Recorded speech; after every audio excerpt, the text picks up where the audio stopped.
우리가 교회 다니면서 이제 성경 공부를 많이 하잖아요. 그러면서 이제 하나님의 말씀을 우리가 보는데, 이 신학에는 두 가지 흐름이 있다고 생각하시면 됩니다. 하나는 논리적으로 성경에 있는 내용들을 집약해서 우리 안에 연역적으로 차근차근 설명되어지는 그런 신학이 있어요. 그거는 그 분야다. 근데 성경신학이라 그래서 성경 각권 있잖아요. 창세기, 출애굽기 각권마다, 데살로니가 전서, 후서, 이렇게 각권마다 흐르는 그 성경이 가지고 있는 하나님이 말씀하시고자 하는 게 있어요. 이것을 성경신학이라고. 그럼 이제 우리가 성경 공부를 하면 이 두 가지를 다 같이 공부하게 돼요. 그래서 오게 되면은 처음에 확신반, 성장반 이러면서 공부를 하는 게 연역적으로 이제 성경 공부를 하는 거예요. 그래서 하나님의 말씀을 전체 이 말씀이 하나님이 무엇을 이야기하는지, 세상은 어떻고 인간은 어떻게 구원을 받고 이런 말씀들이 그 성경 속에 담겨져 있는 걸 차근차근 논리적으로 설명을 해주는 거죠. 그죠? 그리고 또 한 가지는 성경의 각본을 공부를 합니다. 그러면 이제 우리가 고린도전서를 보고 있다. 그럼 고린도전서를 보고 있으면 이 고린도전서에 나와 있는 내용은 다른 성경들과 다르게 어떤 부분, 특징들이 있으며 그 속에서 우리가 그 내용들을 살펴보는 이런 것들입니다. 지금 우리가 이제 창세기 말씀을 같이 나누고 있잖아요. 그래서 제가 그런 생각이 드는 거예요. 이쯤에서 우리 창세기 앞에서 봤던 것들을 한번 정리하는 게 필요하겠다. 이런 생각이 들어서 오늘은 창세기 5장까지 오면서 가지고 있었던 우리 창세기 전체의 흐름들을 같이 한번 정리하고 이렇게 파악해 보면 좋겠다. 이런 생각이 들어요. 우리가 창세기를 이제 다시 한번 거슬러서 기억해 보자면 태초에 하나님이 천지를 창조하시니라 라고 말씀하고 있습니다. 하나님께서 천지를 창조하셨다는 거죠. 그래서 우리가 지금 살고 있고 보고 있는 이 세상 말이죠. 이 세상의 근본은 그 어떤 것도 아닙니다. 이 세상의 시작은 하나님이 만드신 거예요. 세상이 불편할 수도 있고, 세상이 어려울 수도 있고, 세상이 보기 안 좋을 수도 있으나 그 속에는 무엇이 있다? 하나님의 처음, 첫 시작 그 근본이 그 속에 담겨져 있다라는 것이죠. 그 처음을 하나님이 시작을 하셨다라는 겁니다. 여러분, 이슬람 교도들이 가장 많이 쓰는 단어가 하나 있어요. 아마 들어보셨을 거예요. 인샬라라는 말이 있어요. 그 사람들 만나면 인샬라 하는데, 이 인샬라라는 뜻이 뭐냐면 신의 뜻으로라는 말이에요. 그래서 내가 만약에 어떤 무슨 일이 나중에 미래에 일어날 것 같다, 어떡하지? 신의 뜻이야. 지금 내게 어떤 현재의 지금의 상황에서 어떤 일이 벌어졌다? 이 모든 게 신의 뜻이야. 그 사람들 그게 입에 배어 있어요. 근데 그 신이 어떤 신인지 그 사람들은 모를 뿐이에요. 그 사람들이 그분이 하나님인데 그분이 하나님인 줄 모를 뿐이에요. 알라라고 생각할 뿐이에요. 그죠? 네. 근데 정말 그 신의 뜻이라는 것이 무엇인지를 우리가 아는 것들이 필요한데, 이 세상에 일어나는 하나님의 이 창조의 섭리 속에서 나타나는 모든 것 있잖아요. 근데 이 창조자는 곧 주권자이거든요. 하나님이 창조하셨기 때문에 이 세상을 주관할 수 있는 주권자이신 거예요. 그러면 뭐예요? 이 세상에 일어나는 모든 일 가운데 하나님의 섭리가 있고 하나님의 뜻이 있고 하나님의 근본적인 뜻과 그 생각들이 그 속에 담겨 있다는 거예요.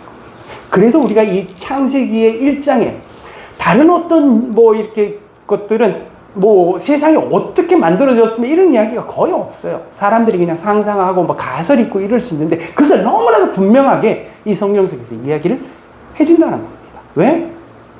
이 성경을 통해서 하나님이 어떤 분이라는 걸 알아야 되기 때문에. 하나님이 어떤 분이다? 태초에 하나님이 이 세상을 창조하신 분이다. 고로 주권자라는 거예요. 모든 것이 하나님의 뜻 가운데 이루어지고 있다라는 거죠. 그러면서 우리가 이 창세기 1장에서 보면서 계속해서 반복되어지는 이야기가 있어요. 그 단어가 토부예요. 그죠? 토부. 하나님 보시기에 좋았더라. 그러니까 하나님이 이 세상을 창조하시고 기본적으로 이 세상 안에는 하나님의 조음이 담겨져 있는 거예요. 왜? 이 세상은 하나님의 뜻 가운데 만들어졌거든요. 하나님의 오묘하신 계획대로 만들어졌고 너무나도 미세한 것부터 전 우주의 그 광대한 것까지 문제가 발생하지 않습니다. 그 속에는 하나님의 섭리 가운데, 하나님의 뜻 가운데, 하나님이 너무나도 미세하게 잘 조정해 놓으신 그 하나님의 그 계획 가운데 착착착착 돌아가는, 하나님이 만드시고 하나님 보시기에 만족할 만큼 그 안에 좋음이 담겨져 있다는 것이, 이것이 기독교 세계관의 출발입니다. 우리 그리스도인들이 가져야 될 이 세상을 보는 첫 번째 시각은 뭐다? 하나님이 창조하시고 이 창조물은 하나님 보시기 좋은 창조물이다. 심지어 우리가 죽잖아요. 죽음도 좋은 거예요.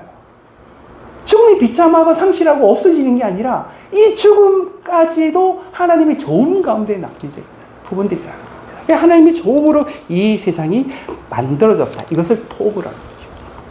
그리고 하나님께서 이 마지막 날에 결정적으로 인간을 만드시잖아요.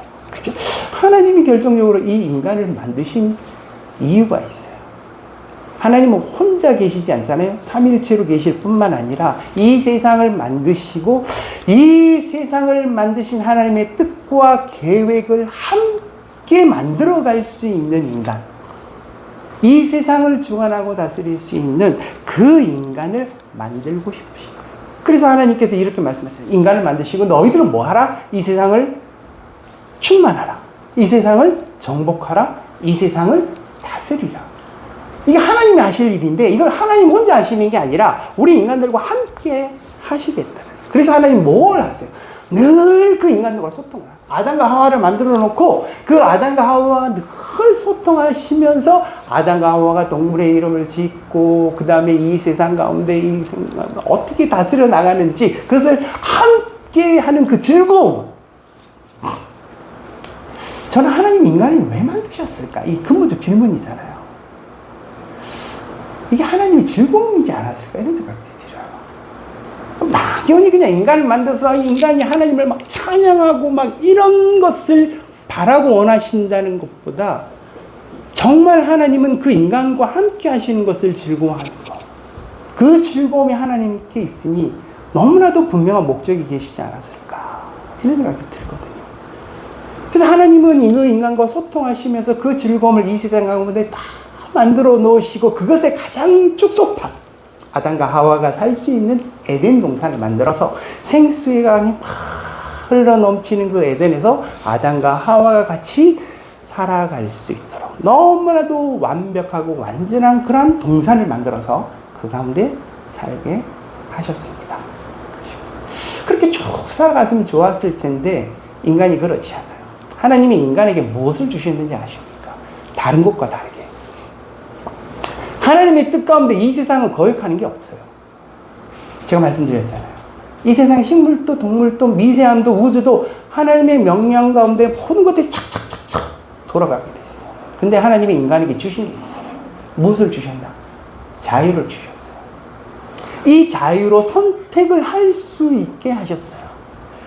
자유를 가진 것, 인간의 존엄성 가운데 가장 핵심이 되어지는 가치가 자유거든요. 근데 이 자유를 누가 허락해 주셨냐? 하나님이 허락해 주셨다는 거예요.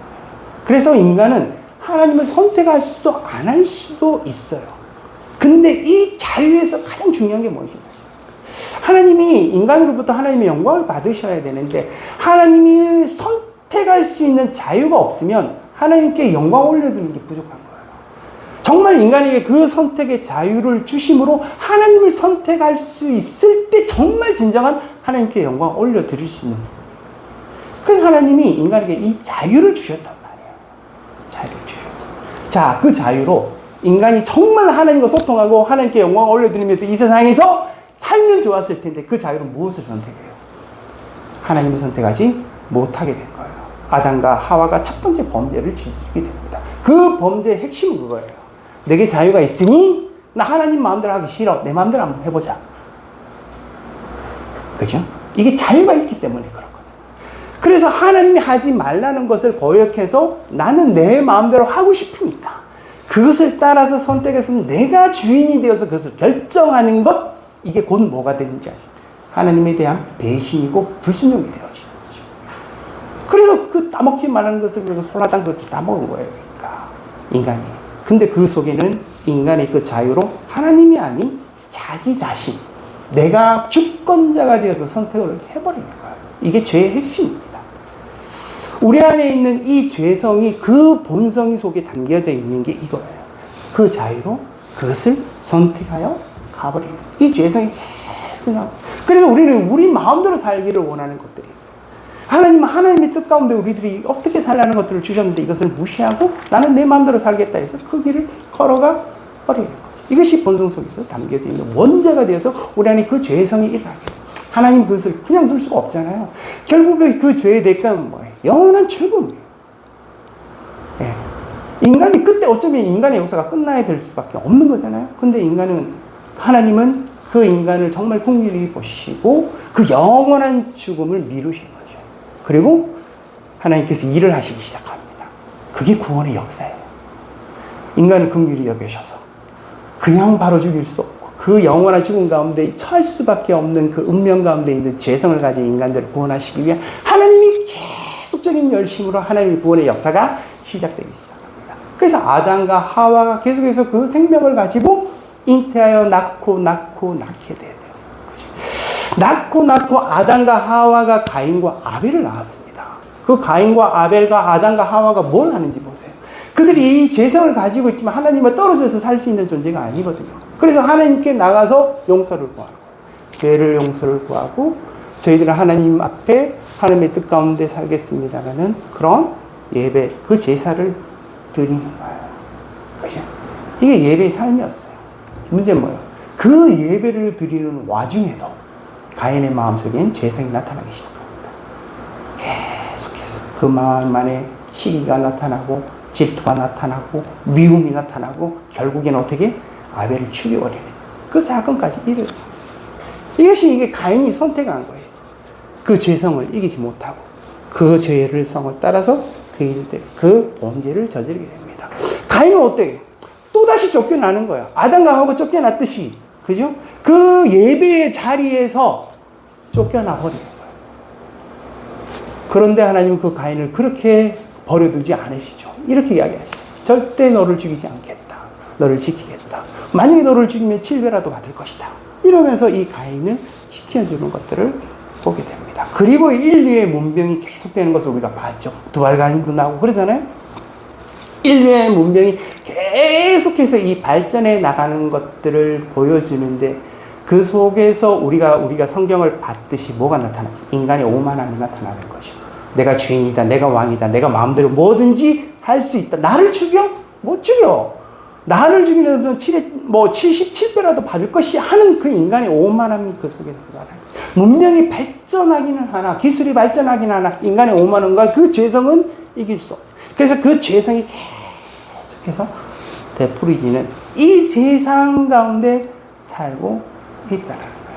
이게 세상 가운데 있는 우리가 세계를 바라보는 양면성입니다. 아까 제가 첫 번째 말씀했잖아요. 세상은 토부가 있어요. 하나는 인간의 주인이 되어지는 이 죄성을 가진 이 타락의 세상이 같이 우리 속에 공존하고 있다. 이게 인간이 보여지는 세계를 보는 세상 가운데 있는 이 양면성입니다. 이게 창세기에서 보여주고 있는 거예요. 그 양면성 가운데 우리들이 지금 현재 살아가고 있다라는 거죠. 그러면서 이제 이 본문이 시작되어지고 있습니다. 이것은 아담의 계보를 적은 책이니라. 하나님이 사람을 창조하실 때 하나님의 모형대로 창조하시되. 이게 남자와 여자를 창조하셨고 그들이 창조되는데 하나님이 그들에게 복을 주시고 그들의 이름을 사람이라 일컬으셨더라. 아담은 130세에 자기 모양 곧 자기 형성과 같은 아들을 낳아 이름을 셋이라 하였고 하면서 5장에 보서는 뭐가 아담의 쭉 계보가 나오게 되어지는 거예요. 성경에 족보가 많아요. 누가 누구를 낳고 누가 누구를 낳고 누가 무슨 자손이 되고 뭐 이렇게 낳고 이런 게 많아요. 그죠? 이름만 있고 낳고만 있어요. 이름 있고 낳고 이름 있고 낳고. 성경 그 지면에 굳이 하나님께서 이렇게 계속해서 이 낳고를 넣으실 필요가 있을까? 그리고 이 5장 창세기 시작되고 얼마 안 됐잖아요. 여기서도 굳이 아담의 계보를 쭉 적어오는 것들을 보게 됩니다. 없어도 될 것 같은데. 그죠? 이 족보를 넣으셨다는 거예요. 이 족보 가운데 뭐겠어요? 저는 그런 생각이 들었어요. 이 모든 이 족보, 이 계보 가운데 낳고 자손을 낳지만 그 가운데 또 자손을 낳아도 그 가운데 하나님의 함께 하심이 있을 것이다. 그 가운데 하나님 구원의 역사는 계속되어지고 있다. 하나님의 그 구원의 역사가 계속해서 그 모든 자손 가운데 흐르고 있으며 그 모든 역사를 일으켜서 만들어 가실 거라요. 이게 하나님이 태도를 만들어서 하나님의 백성, 하나님의 사람으로 살아가는 자들을 보호하시고 인도하시고 지켜가시는 거죠. 그것은 아담과 하와의 인생뿐만 아니라 아담과 하와, 그 다음에 셋, 그 모든 자손 가운데 하나님의 그 보호하심 가운데 있을 것이다 라는 것들을 이 족보를 통하여 보여주고 있다는 겁니다. 그러면서 오늘 이 본문을 잘 보면 하나님이 사람을 창조하실 때 하나님의 모양대로 지으시되 남자와 여자를 창조하셨고 그들이 창조되던 날에 하나님이 그들에게 무엇을 주셨다? 복을 주셨다. 그들의 이름을 사람이라 일컬으셨더라. 하나님 그들을 지키시고 구원의 역사 가운데 있으면서요, 그들에게 결정적으로 주신 게 있어요. 복을 주셨다는 거예요. 복을 주셨다. 오늘의 이 핵심 단어가 이 복을 주셨다라는 거예요. 이 아담의 이 계보 속에 있는 모든 자손 가운데 하나님의 복을 허락해 주셨다라는 거예요. 그럼 이 복이 뭘까? 이 복이 무엇인가? 원어로는요, 바라크라고 되어 있어요. 들어보셨어요? 아마 들어보신 분들이 있을 거예요. 바라크라는 이 원어를 씁니다. 이 바라크는 근본적으로 가장 큰 뜻은 뭐냐면은 무릎을 꿇다라는 거예요. 무릎을 꿇다. 하나님께서 인간에게 무슨 복을 주시냐면 무릎 꿇을 수 있는 복을 주셨다는 거예요. 예배 드릴 수 있는 복이에요. 그죠? 인간이 구원받을 수 있는 유일한 길은 이 예배 가운데 있어요.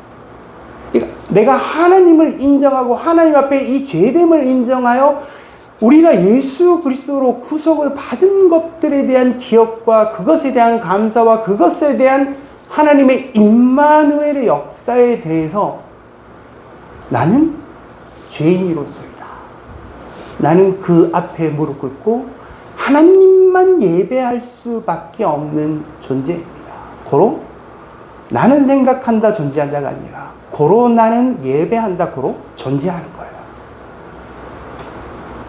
우리가 인간의 존엄성을 가지고 인간답게 사는 유일한 길, 그 복은 하나님께 예배 드릴 수 있는 존재로 살 때 인간다움이 있다라는 거예요. 예배 드림이 고추장스러울 수 있어요. 세상은 바쁘게 돌아가고 세상을 살기도 힘든데 무슨 예배까지 드려야 되느냐? 그러나 그 예배는 정말 우리 안에 성가스러울 수도 있지만 실제 그 예배 가운데 가보면 하나님이 어떤 분인지, 하나님이 나와 어떻게 함께 하시는지, 나의 인생을 어떻게 그 구원 가운데 인도하고 이끌어 가시는지를 경험하고 함께 하는 그 시간들이 이 예배라는 겁니다. 그래서 이 예배를 통하여서 인간에게 무엇이 흘러가는 거예요? 계속적인 복이 흘러가는 거예요. 제가 그 말씀드렸잖아요. 예배 자리에 있다고 예배 드리는 게 아니라고요. 그것을 경험하는 자에게 이 예배의 축복이 흐르는 거거든요. 하나님의 하나님 되신 예수 그리스도의 주되심이 무엇인지를 알고 그 가운데 그것을 경험하는 그 예배의 자리가 하나님이 이 창세기 5장에서부터 말씀을 드리는 거예요. 이것이 내가 너희들에게 주는 복이야. 너희들이 인간으로서 구원받을 수 있는 삶의 길이야. 그 예배의 자리에서 하나님을 인정하고 그 앞에 죄된 인간됨을 하나님 앞에 나와 내 인생을 하나님 앞에 맡겨보는 거죠. 나의 인생은 주님의 것입니다. 이제 주님이 나와 함께 하시고 내 삶 가운데 주님이 인도함을 받게 하여 주시옵소서. 그 예배 가운데 나아가는 것. 이것이 뭐다? 구원의 역사, 구원의 삶이라는 걸 5장까지 이야기를 해주면서 그 족보를 쭉 계보를 이야기해 주셨다는 겁니다. 우리가 무엇을 해야 될까요? 지금 이 드리는 예배뿐만 아닙니다. 우리가 하나님을 인정하고 우리가 하나님의 뜻 가운데 살기로 결심하고 하나님께 내 인생을 맡기고 그러며 그렇게 살아가는 그 삶 가운데 하나님의 인도하심과 모든 역사들을 경험하며 이것은 하나님이 하셨습니다. 앞으로 나의 삶도 하나님께 맡겨드리고 하나님 행하여 주시옵소서. 그렇게 주님께 맡겨드리며 예배드리는 그 삶, 그 가운데 무엇이 있다? 우리 인간의 참된 삶의 복이 있다라는 겁니다. 인간이 살아가는 가장 인간다운 모습이에요. 자, 오늘 5장까지 정리를 했습니다. 여러분 하나하나 제가 다시 한번 설명을 드리고 정리를 했으니까요. 다시 한번 창세기 보시든지 하면서 정리해 보시면 좋을 것 같고, 여러분들이 창세기를 왜 그리스도인들이 그렇잖아요. 처음부터 창세기를 또 읽고 또 1년 내로 또 창세기 또 읽고 창세기 많이 읽게 되잖아요. 근데 이 창세기 5장까지 흐르는 내용들이 이런 거구나, 그렇게 생각을 가지고 또 이런 부분들을 좀 나누었으면 좋겠고, 늘 그 복된 그런 삶들을, 그 예배의 삶들을 우리가 살아가는 저와 여러분이 되기를 주님의 이름으로 축복합니다. 아멘. 함께 기도하겠습니다. 아버지 하나님, 오늘 또 우리가 창세기 5장까지의 말씀을 정리하면서 말씀을 또한 나누었습니다. 하나님이 우리에게 행하신 것들이, 그 구원의 역사들이 어떻게 이루어지는지 우리가 잘 알 수 있도록 도와주시고, 오늘 말씀처럼 우리의 삶의 순간순간마다 하나님과 동행하게 하시고, 나의 나된 것이 하나님의 은혜이며 우리가 죄를 이길 수 없으니 하나님께 내 삶을 맡겨드리고 늘 그 예배의 자리로 하나님을 기억하여 하나님께 나아가는 자들이 될 수 있도록 하나님 은혜를 베풀어 주시옵소서. 예수 그리스도의 이름으로 기도드립니다. 아멘.